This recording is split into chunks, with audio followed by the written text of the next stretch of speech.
अगस्त्य ऋषि वैदिक काल के एक महान सप्तर्षि थे जिन्हें दक्षिण भारत में भारतीय संस्कृति का जनक माना जाता है।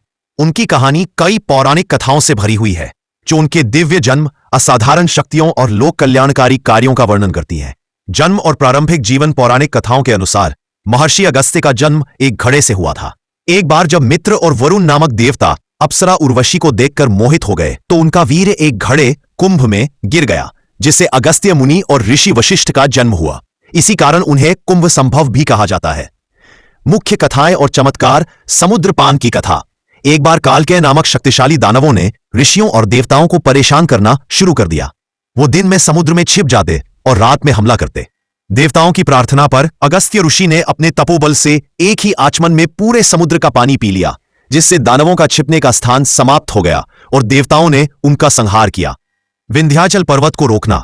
विंध्याचल पर्वत अहंकारवश इतना ऊंचा होने लगा कि उसने सूर्य और चंद्रमा का मार्ग रोक दिया, जिससे पृथ्वी पर अंधकार छा गया।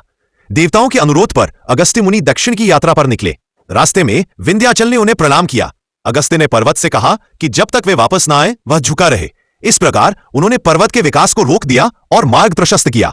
इलवल और वातापी का वध। इलवल और वातापी नामक दो राक्षस ऋषियों को छंद से मारते थे। वातापी मेमने का रूप धारण करता, जिसे इलवल ऋषियों को भोजन के रूप में परोसता। ऋषि जब उसे खा लेते तो वातापी उनके पेट से बाहर निकल आता, जिससे उनकी मृत्यु हो जाती। जब वे अगस्त्य के पास पहुंचे तो ऋषि ने वातापी को खाकर अपने योग बल से उसे पचा लिया, जिससे दोनों का अंत हो गया। योगदान और विरासत। दक्षिण भारत में संस्कृति का प्रसार। अगस्त्य मुनि ने भारतीय संस्कृति और वैदिक ज्ञान का दक्षिण भारत में व्यापक प्रसार किया। उन्हें तमिल भाषा का जनक और प्रथम वैयाकरण माना जाता है, जिन्होंने अगस्त्यम नामक तमिल व्याकरण ग्रंथ की रचना की। ग्रंथों की रचना। उन्होंने अगस्त्य संहिता, अगस्त्य गीता और ज्योतिष पर कई ग्रंथों की रचना की। अगस्त्य संहिता में विद्युत उत्पादन के सूत्र भी मिलते हैं। राम से मिलन। वनवास के दौरान भगवान राम, सीता और लक्ष्मण अगस्त्य मुनि के आश्रम में गए थे। अगस्त्य ने उन्हें दिव्य अस्त्र शस्त्र और आदित्य हृदय स्तोत्र का ज्ञान दिया, जो रावण को हराने में महत्वपूर्ण साबित हुआ। अगस्त्य ऋषि को विनम्रता, ज्ञान और तपस्या का प्रतीक माना जाता है, जिन्होंने लोक कल्याण के लिए कई असंभव कार्य किए।